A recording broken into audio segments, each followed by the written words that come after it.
wowed by this by itself. Patric is a 1969 graduate of the college with a degree in chemistry, Patric? That is correct. Okay, we'll talk about that in a second.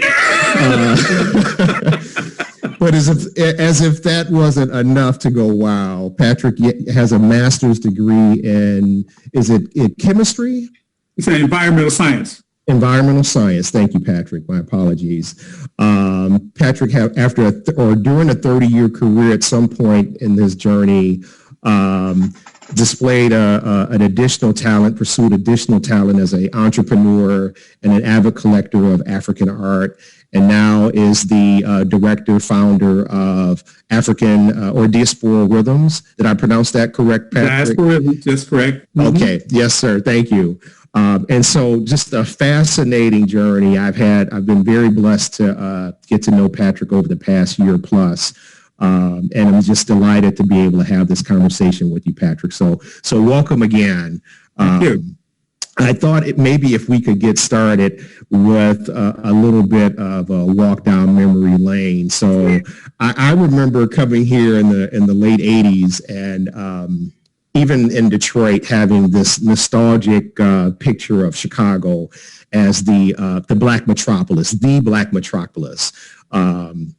just from the history, knowing about Harold Washington, hearing my godfather, who spent a lot of time here in Chicago, talk about the jazz clubs in Bronzeville, and I think the Sutherland Hotel, and being able to see Billy Eckstein, my grandmother's favorite with the light skin and curly hair, walk down the street, or Nat King Cole. I think Louis Armstrong had a club here, home of Curtis Mayfield, Howling Wolf.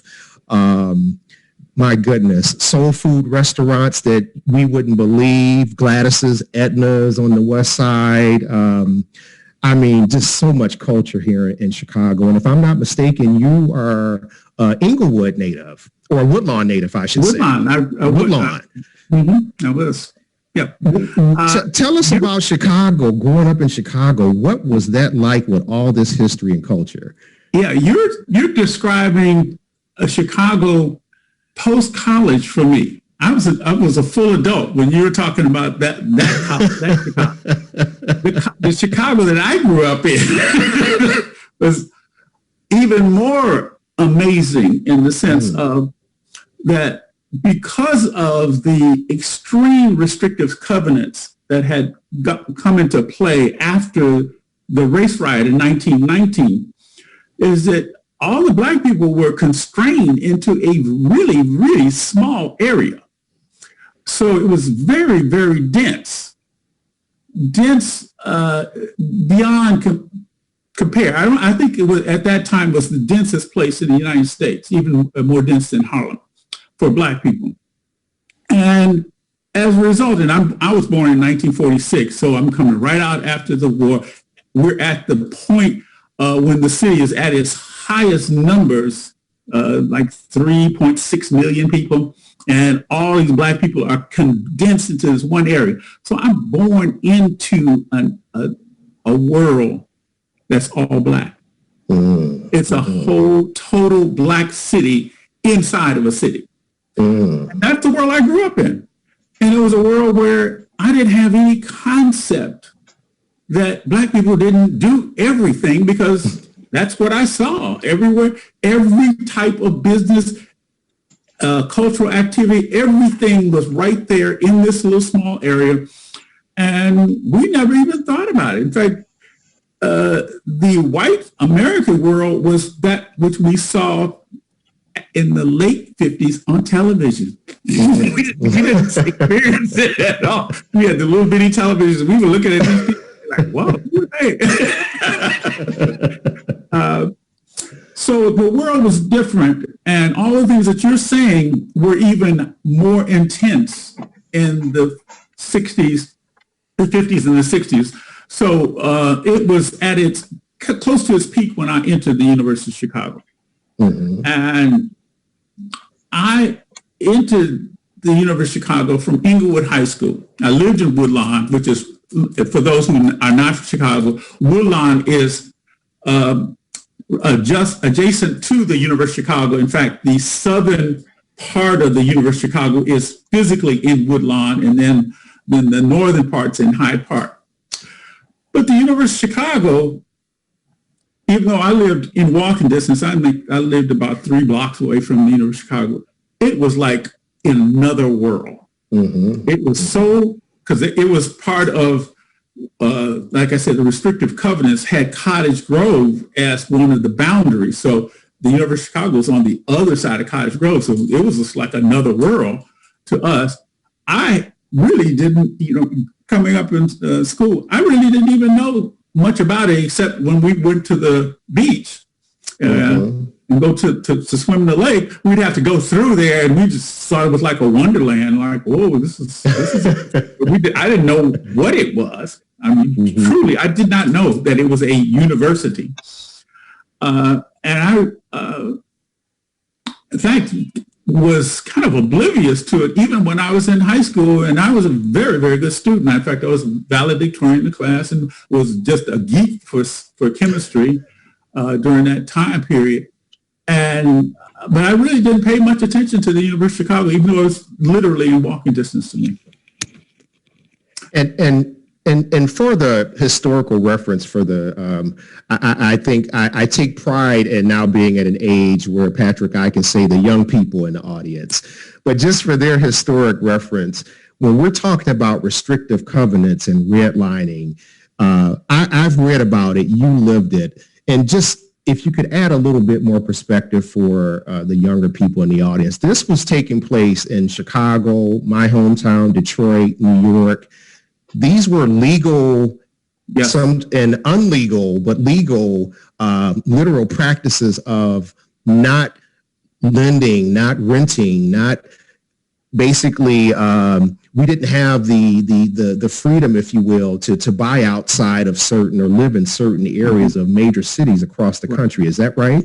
That is correct. In fact, the insurance companies, the mortgage companies, everything was that, oh no, this is not going to happen here. You cannot get a loan, you cannot improve your property, and so forth, which then caused Black people to become very, very inventive and very entrepreneurial. In fact, for those who want to study, is that because of the restrictive covenants, no money could actually come in from the outside. So we figured out how to make our own money. And so we had the Independence banks, the John Johnson Publishing. No. Before that? Way past. Yes, sir. Come on. Tell us now. The numbers racket, policy. Oh, yes. Those people were the only ones that had money. They capitalized the banks in our neighborhood. So the illegal money capitalized and allowed people to do things within this boundary, this bounded area, because nobody would lend to them. So if you go back, you find out the Benga Bank, which was the big bank in the 1920s and the 30s, it was capitalized by money that was lent to them from the policy kings. Wow. Yes. That's fascinating. And so all of these things that, because there was nothing that's coming in, everybody became extremely entrepreneurial. So it was every kind of business and concern and so forth, but people turning that money over within that community. So that's the world I grew up in. And I ended up at the University of Chicago because I was, like I said, the valedictorian. I was good at school, but nobody in my family had ever gone to college, so I didn't have any models for me. But the young lady that was third in the class, Sheila Jones, I was kind of sweet on her, and she was very enterprising, and she kept saying she wanted to go to the University of Chicago. Like, okay, I'll apply too. So I got in. Sounds right to me. And she was worried because I got in. I got my acceptance letter, and then she got it hers like about 5 or 6 days later. But she was angst because it looked like at first that she hadn't gotten in. So I ended up going to the University of Chicago, not knowing what it was or how extreme. academic environment it was, what the challenges were. What it's standing for, I had no idea. I'm walking into it cold. And found out after that first quarter that this was the absolute best place for me to be, even though I didn't know anything about it. You found a home here. I really had a good time in the process of learning how to learn and how to think and to be critical in thinking and to shed the way that I was learning prior to that, is that to go into a whole new way of looking at things and to become interested and fascinated in things that you never even know existed. Is that, we had a strict Common Core when I was there in the 1960s. We had basically 2 years where everybody basically took the same classes, at different times, but unless you placed out of them. And so I was exposed to things that I'm majoring in chemistry, but I was exposed to things in the social sciences and the humanities that I didn't have a clue, and found out I really liked them. It was very, very interesting. One of the takeaways from the University of Chicago for me was the course in Western civilization. It was traumatic. First, I had one of the most exceptional professors, which I had lots of good professors during that time. But this man, he was straight out of Hollywood casting for what a professor would be. Gray hair and everything like that. Patches on the elbows. Yeah, right. Yeah, exactly. And he taught Western civilization, and I lucked into his class, and he was seriously a scholar of classes. And he would get us so riled up in talking about ancient history and so forth. He would start talking in Greek, and he would start talking in Latin, and I didn't know, but you knew what he was saying. It got me so excited. This is in 1967, and the class was a comp class, which meant that you had to go and take the class for the whole 3 quarters, and at the very end, you have one exam, and that counts for the whole quarter. And you have, it was a required class, you have to do it. So I'm taking that along with chemistry. I'm fascinated by it. Yes, absolutely fascinated. Learning all about the history of Western civilization. In the final quarter, the winter quarter, is April 1968. Martin Luther King is killed. The whole world changes. And all of a sudden, I saw the Western civilization in a completely different way. And so when it came time for the exam, after all of the confusion, the riots and the burning and so forth and blah, blah, blah, I went into the exam with a whole different attitude. And I didn't spend too much time in the exam. I spent it was supposed to be a 3-hour exam, and I spent 15 minutes and wrote out what I thought about it and walked out. Because I was so disgusted with what was going on in the world. One, because the University of Chicago had taught me how to think about things. That I wasn't the type of student that was just stuck in the lab and wasn't paying attention to what was going on in the world. The world was changing just really dramatically fast, real fast. And I was kind of resigned that I was going to fail, and that would mean I would have to stay another whole year of school. So if I was resigned, I'd have to take the class again. I found out that because the statements that I made in that exam resonated with a lot of people in the university community, that faculty took sides on the issue and so forth. And they came back to me. I did fail. I did have to spend another year. It turned out to be a good thing. But they said that instead of me taking Western civilization again, because it was a requirement, that I would be allowed to take African civilization. Wait, we had African civilization at UChicago? That was a new course that they had. And they said that if I passed that would count for the Western civilization. That was an eye-opener. I really enjoyed it. and learned so much. And it also changed my whole perspective on life. I got exposed to a lot of things, especially in the area of African literature. I even sat in on a class on African lit. So I left there after finishing that fifth year. I left the University of Chicago with confusion. One is that the issue, the interest of me being a professional chemist in a lab and so forth, I kind of lost that. I'd kind of become more socially conscious, and that wasn't going to be my ideal life of being in a laboratory. And so I was kind of floundering around trying to figure out what I wanted to do, and saw the possibility of teaching. And teaching chemistry and science and physics and so forth. So I started the master's program in teaching and got assigned to a high school. In fact, the one I graduated from. And it was amazing because I'm coming back after 5 years to the same school that I graduated from, and I'm seeing it from a completely different way. And bringing an interest and an energy that the University of Chicago had, and then hitting upon a circumstance that this school, even though it was one of the worst schools in the Chicago public school system, actually had a lot of resources there because it had 100 years earlier, it had been one of the prime schools in the city. So I'm walking into the lab and I'm seeing all of this equipment that nobody had ever used and all these chemicals and so forth. And so I was off to the races. I started teaching these kids physics and chemistry at a high level. Wow. I was bringing the University of Chicago into the classroom.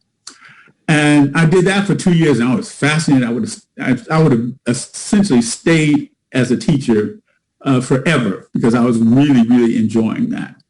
And because of the politics of Chicago in the 1970s, all of a sudden they had a desire. They had to integrate the faculties of the schools because the schools were super segregated.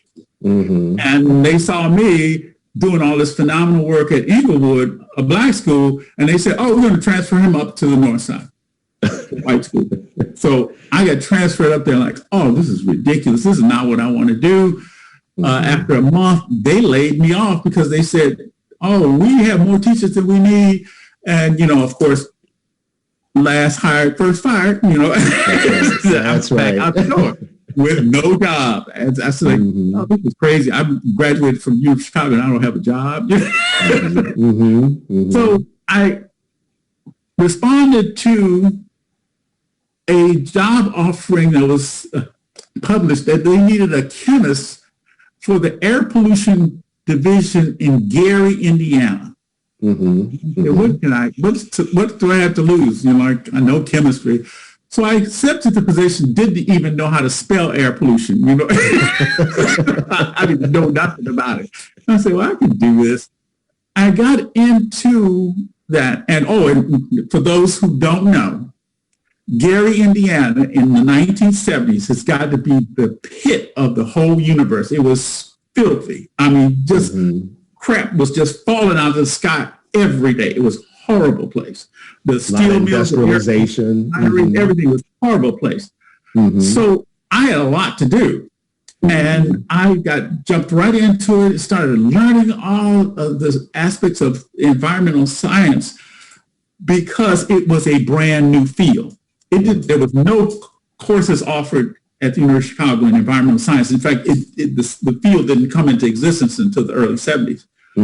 Well, I was right in the forefront of it and just absorbing all of a sudden. This is kind of interesting. And it had this social concept, this aspect to it that I actually like, that I'm doing something to make things better. And I can feel very proud when I look back at Gary today and it is cleaned up and you can actually see the sky that we did actually do some real work. So I decided after working in Gary for a couple of years that I really wanted to pursue this.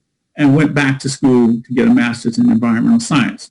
And out of that, I got a position at the United States Environmental Protection Agency, the office in Chicago.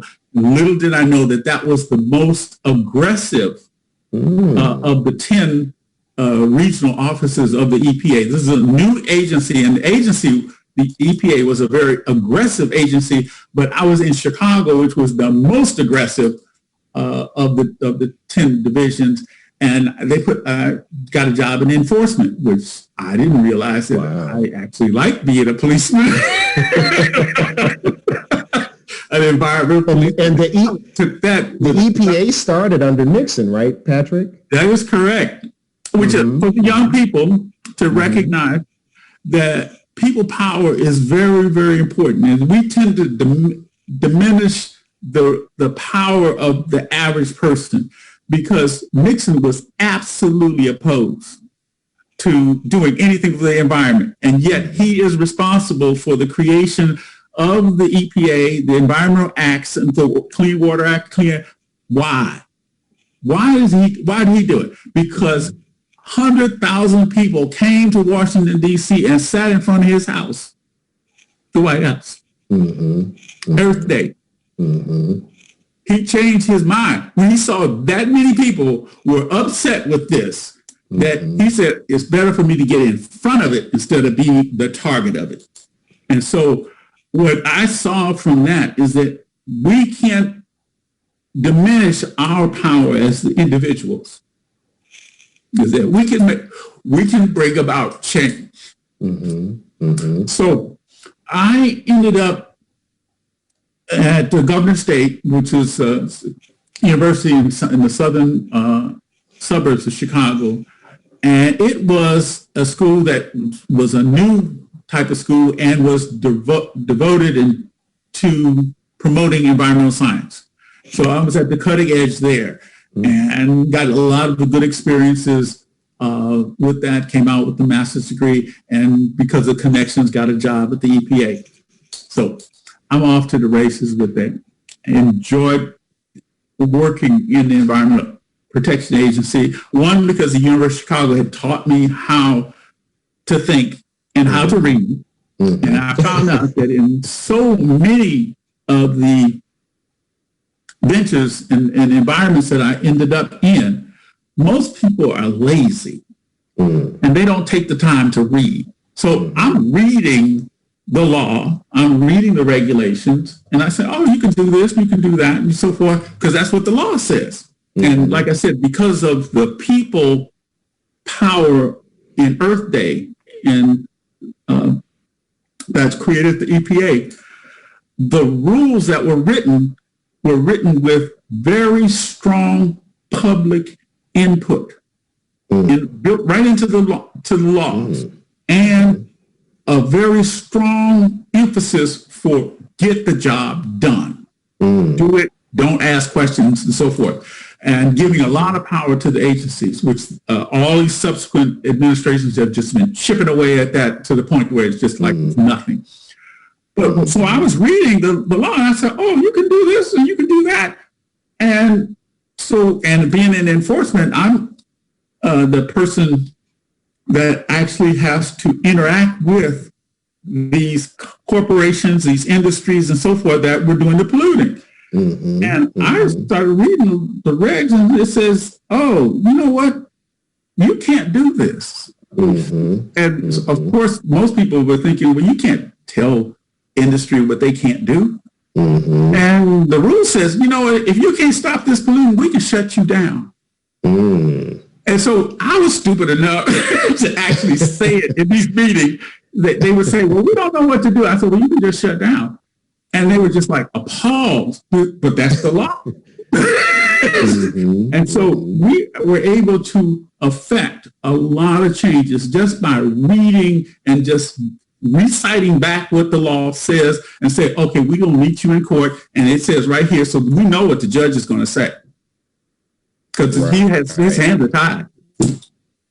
So we got a lot of things changed. And many of these industries are in poor communities, right? It's That's a chicken and an egg. Is that people say that as if industry is going to locate in those places just to mess with poor people. And poor people, no, poor people live where nobody else wants to live. Right. And that would be next to the industry. So it is not that. And poor people had to go to these industries. And before a lot of automobiles and public transportation, you had to be close to it to get to it. So it's that's why there's these neighborhoods that are right up on top of some of these horrible places, because that's what the poor people had to live in order to get to these jobs. So I have a different opinion about this environmental justice. I feel like if you do it fairly everywhere, if you enforce it everywhere, it will be affected to the people that are in these poor communities that are in. What happens is that we don't enforce uniformly. And that was what I saw very clear when working in Chicago, is because we were so aggressive and we started recognizing that in other parts of the country, they weren't doing the same thing we were doing. And as a result, you start sending to the industry mixed messages. And that's not good, because they're going to say, well, why are you making me do this when this person over here doesn't have to do that? So my last 10 years of working with the EPA, and I also credit this to the University of Chicago thinking, is that we took a different approach, and that the enforcement areas are geographical. And I was in the Great Lakes, so I went from Michigan and Ohio over to Minnesota and Wisconsin and Ohio, Indiana, and Illinois. So that's our area. And that was at the time the area where the most of the industrial might was in that country at that time. So we had a lot to do. But in the southern parts of the country, which have since developed, there was a real lackadaisical attitude about forcing companies to comply. And one of the big disparities was that the oil and gas industry is in the South and in the West. They were in areas where they could do whatever they wanted to do. We had some in the North, but they could do it whatever, and they were just polluting. And we see some of these situations today down in Texas and so forth, where people are being subjected to some really horrible things. Well, we took an approach that if we dealt with the corporation instead of the companies within our jurisdiction, because we're going to beat them into the ground, we're going to make them do the right thing, but they're going to point to, well, why am I having to do this and spend these millions of dollars for correction, and over in Georgia or in Louisiana, they don't have to do that. So we went and started an approach for the last 10 years. We went after the corporations. Said, we want to get an agreement with you as a corporate everywhere in the country. Everybody's got to do it the same way. And at first it was a resistance. And then we broke in and got a couple of corporations to sign on. And then when the rest of them saw it, and they recognized that that was to their advantage. Because what I found overall is that the environmental activities actually benefit the industry. To make the regulations and so forth, it actually benefits them. They save money, they do all kinds of stuff. So they're not resisting because they don't want to do it. They're resisting because you ain't making my competitor do it. Right. So once they saw we were going to make everybody do it, and of course, this is going to cost billions of dollars, but guess who's going to pay for it? You, the customer. So they don't care. So what we found out that they would buy into the concept of corporation-wide, everybody's on the same plane, we'll do it, we'll spend billions of dollars to do it. And you can see it today. For those who, you move around this country, you're not going to see what used to be the rigor is you go past a refinery and it's got this flame that's shooting out to forever. They felt that was standard practice. Is that if we have a problem, we just burn it, just send it up in the atmosphere. And we stopped that. We stopped that. And I became a national expert in that area of stopping the flaring from the refineries, because once we explained to them that you're wasting, that's product you're sending up into the air. You're wasting money. And what it is an indication that you have a problem that you're not addressing, because it results from a problem within the refinery that causes them to shoot the stuff out there. So we force them to go back, find the problem, and correct that. And so we got rid of that. So I feel very good about that. I took that knowledge and was able to accomplish some major social good. And to bring about improvement. And we actually started affecting the performance in other countries too, because they saw that we were serious about restricting the oil and gas industry.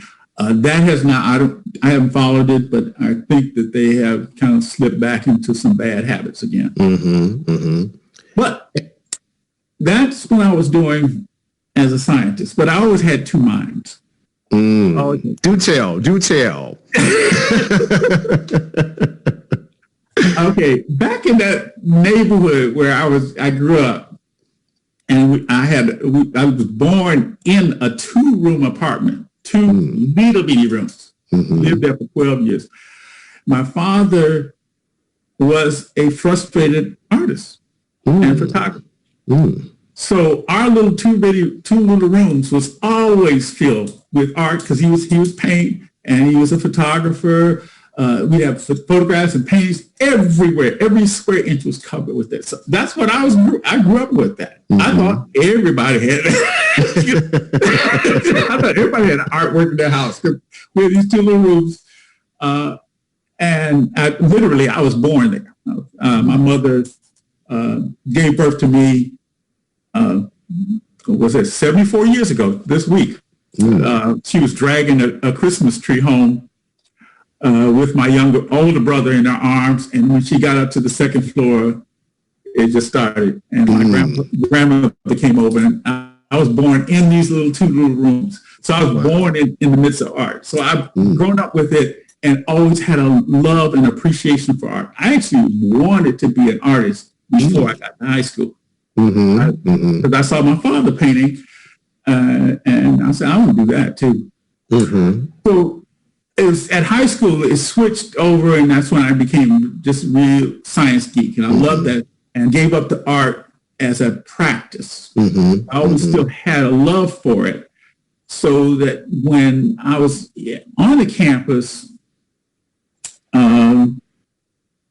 I always had people that were associated with art very close to me. In fact, my roommate in college for 3 years was an art major. And that was kind of strange, because usually they hook up the science majors and, together, and art majors. So he's my buddy, and I was just fascinated about what he was doing in classes. One day, in 1968, same year that Martin Luther King's death, he came back from his class over at Midway Studios, and he had done a lithograph, which was fascinating to me. I don't know what a lithograph is. He's showing me, he said it was a lithograph, and I said, well, it has something to do with stone, because I know in chemistry, we know lithos is stone and graph is to write. I said, you're writing with stone, but I don't know how you're doing it. He explained it to me. In fact, I just saw in the UFC magazine this week that they had pictures of the old studio that he was in, and there was the big blocks of stone and everything. I said, wow. I asked him because I liked the piece that he had done. I asked him if he wanted to sell it. And he said, yeah, I'll sell it. Mm-hmm. And so we started talking, and we agreed on a price of $10, which was a lot of money for y'all young people. $10 in 1968 was a lot of money because we didn't have none. So $10 is a lot. So I bought that piece. I had it in the room, and I've had it everywhere I've lived. Wow. Every place. In fact, I have it right here in this apartment.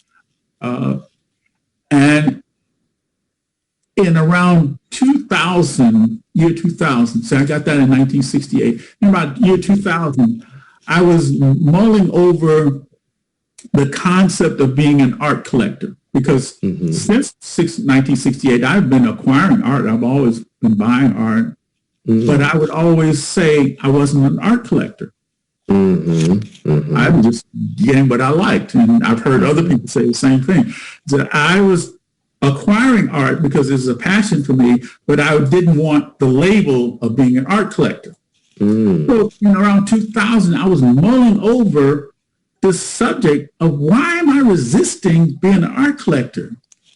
And I started thinking about it, and I recognized that I believe certain things of what an art collector is. And I said, I believe that an art collector has to be rich.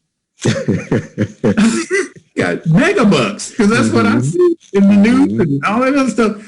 And I believe that an art collector has to be very, very concerned about security and privacy, and I'm not going to let you see what I have and so forth. And that's just not my personality. And then also, because I had been studying chemistry and environmental science, I believe that an art collector was a person that had to know something about art, be encyclopedic in art. You could show them anything and they would say, oh yeah, I know he did this and this. I believe that stuff. I thought you had to be academic. And I also believed that if you say you were an art collector, you were collecting because you were looking for financial gain. You were looking for some investment concept in this purchase, and that you knew what the price, what this is going to be worth in the future. And I believe that. I believe that real strong. And then I had an epiphany, and I realized, you know what, that's wrong. Is that UFC taught me better than that. If you collect art, you're an art collector. Pretty straightforward. It's not complicated. You're like, oh, okay. So I started to think about it and recognize that, oh, when I bought that piece in 1968, that was when I became an art collector. Back then. That when I bought something because of a passion. And then I started thinking about how it had made my life, even though I'm in the scientific world, it made my life so much more enjoyable and so much more social, and so that why shouldn't everybody do this? And I recognized that other people had the same problem that I had. They were believing misconceptions about what this term of an art collector. And as a result of believing those things, they were keeping themselves out of the whole cultural phenomenon because they said, oh, I'm not an art collector. I just get what I like, or I don't know anything about art. Oh, that's crazy. So around 2003, I ran into a couple of other people, three, in fact, and they shared some of my same feelings about the problems with, and especially in the African-American community, with us not wanting to accept being art collectors. And we decided to form an organization, Diaspora, to promote art collecting, to get people to get beyond these misconceptions, because they are holding us back. Because your culture, which is what I learned from UFC and social sciences and the humanities, the culture is very important. It is extremely important. And so when you are denying and limiting your involvement in the culture of your people, you're thwarting our development, because they are hand in hand. Because you can't just do math and science and engineering and so forth. You have to have the cultural aspects into that. Otherwise, you miss out on the cultural and social aspects. You miss out on being able to do what I did, is to take the science and then meld it with the social and the cultural things and become an effective environmentalist. So we formed the organization. Well, Patric, let me. Oh, no. I'm sorry. Go ahead. Yeah, we formed the organization and been active for 18 years now. And we try to dispel these myths through activities where we host tours to let people come to see our homes. So I'm not private. I'll let you see what I have, and I can show you I ain't rich. And then,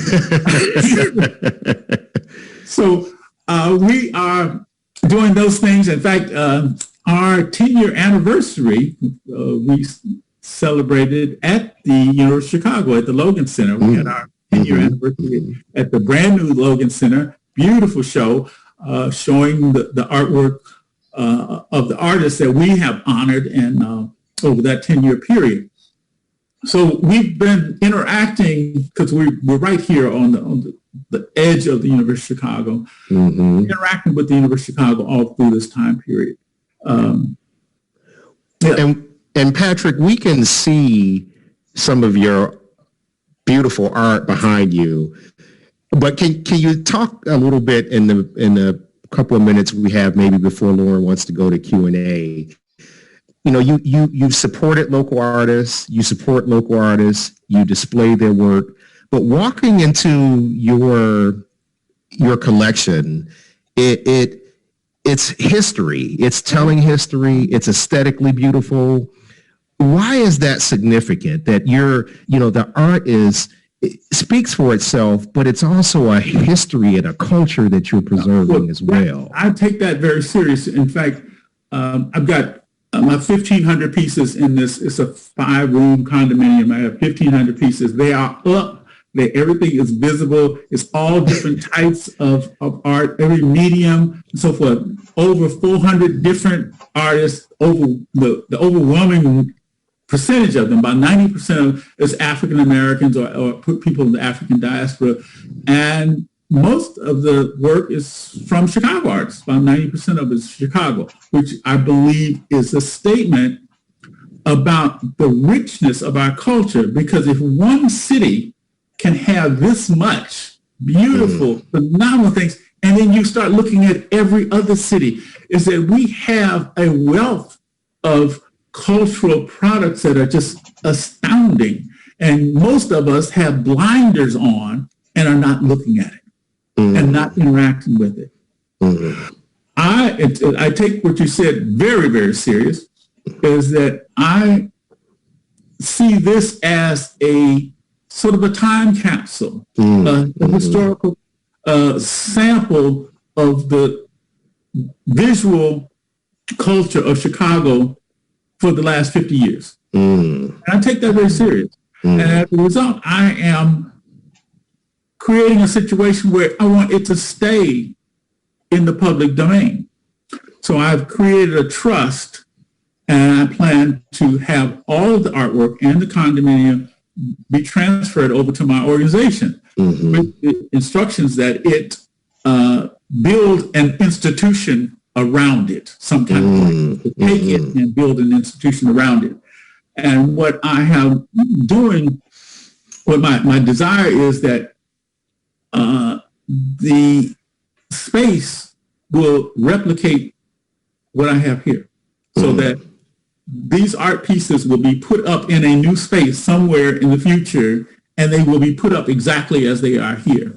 So I'm working right now in fact, with the help of the University of Chicago, to document all these things and hopefully to get some 3D mapping and virtual reality recording of this space.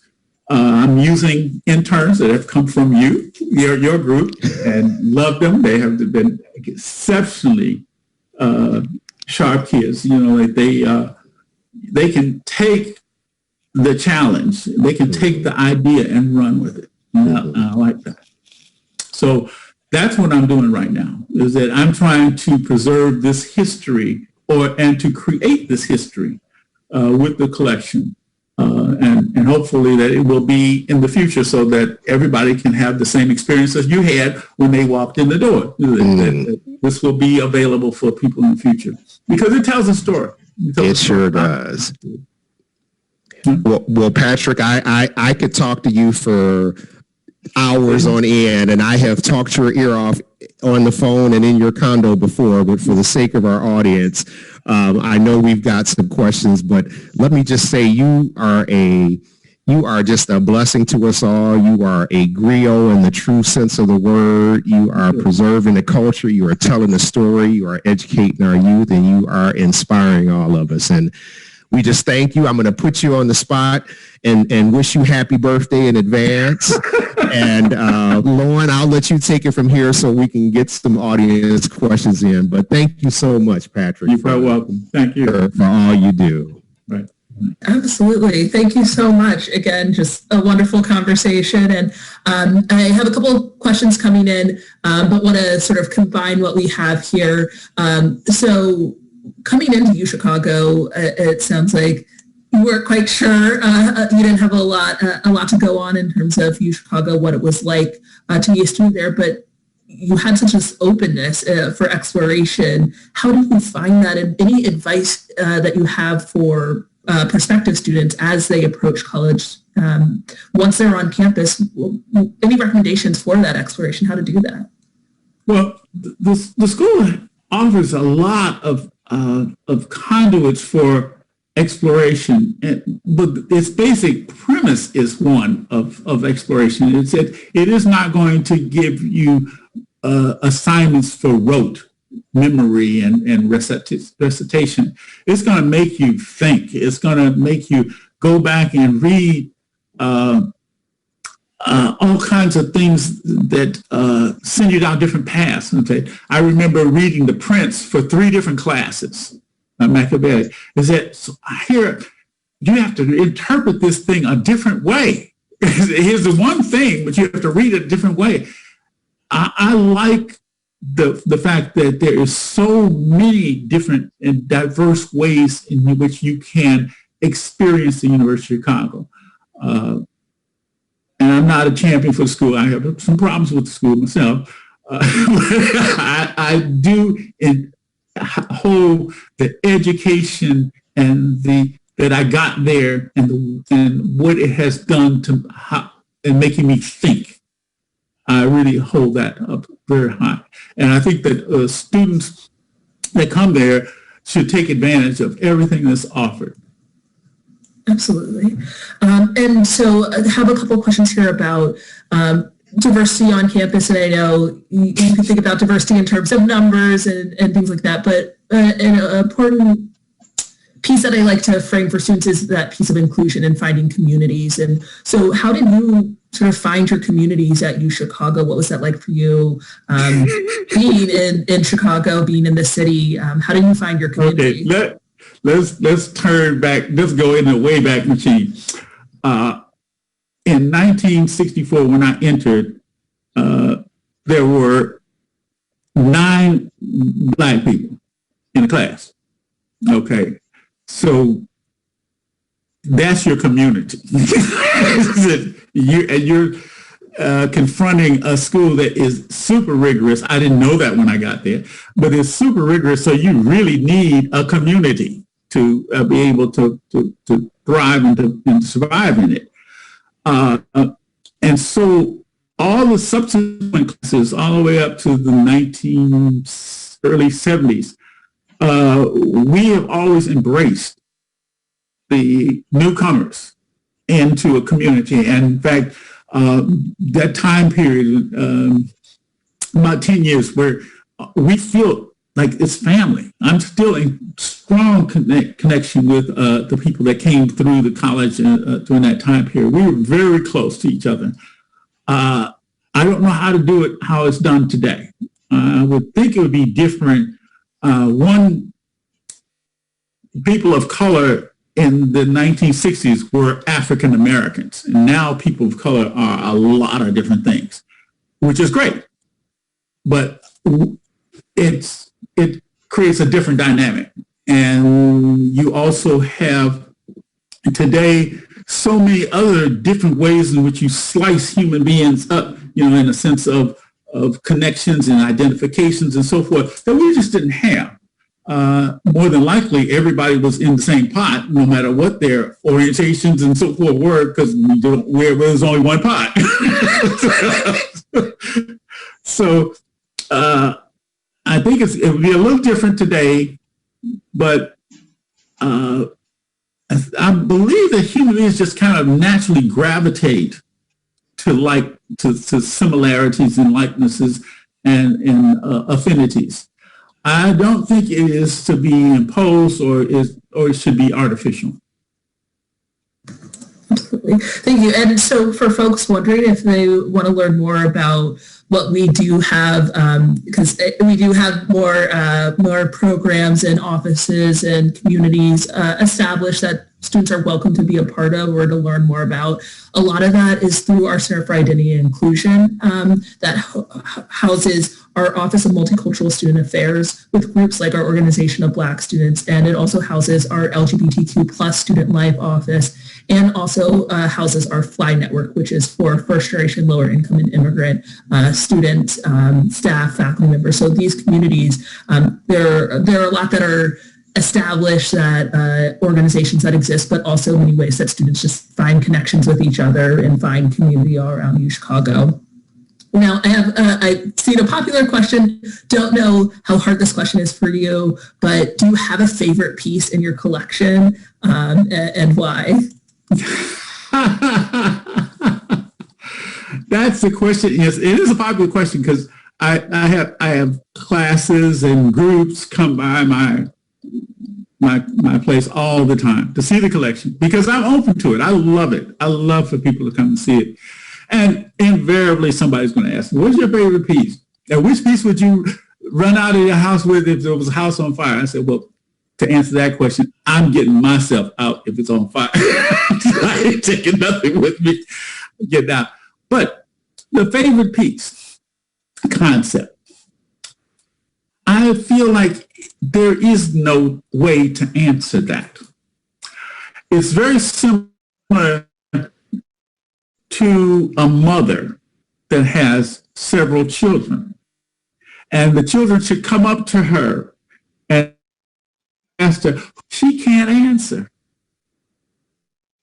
They're all looking at her. She can't answer. Well, I'm sitting in this house and all these paintings are looking at me. So I can't answer. I cannot answer that question. I think it's more of that they all are important. And the one I'm looking at the moment is the most important one. And then there's another whole concept that I think most people have not lived with art enough, is that art has a conversation. It's a conversation. It's that when you put more than one piece, there's a conversation going on. And you come into that conversation when you come into the space. So it's things that you cannot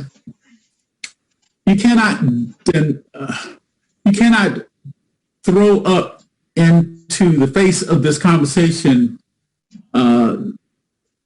that this is more important than that. There's all these things that have combined together to create an environment. Like this is basically, for those art heads, this is actually an installation.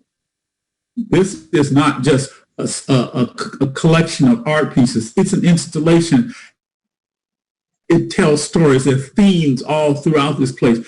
So it's impossible to say, oh, I could take this one thing out and this is the most important thing. No, it's all interacting with each other.